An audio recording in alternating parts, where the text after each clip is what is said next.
Hello friends, in this quick tutorial I'm going to show you how to make your digital signature in Photoshop. First, we go to the window menu. Click on the channel. Glue layer copy.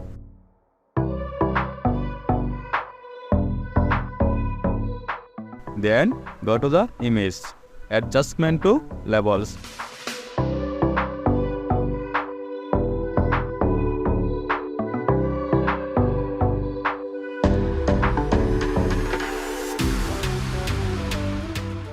Click on the selection icon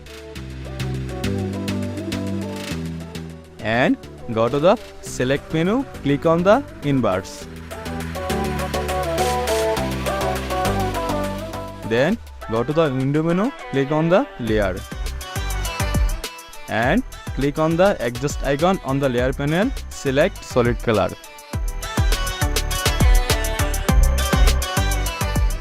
And hide background layer.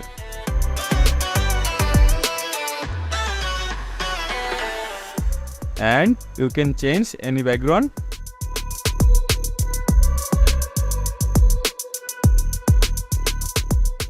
Now we make a digital signature. If you enjoy this video, don't forget like, comment and subscribe for more videos.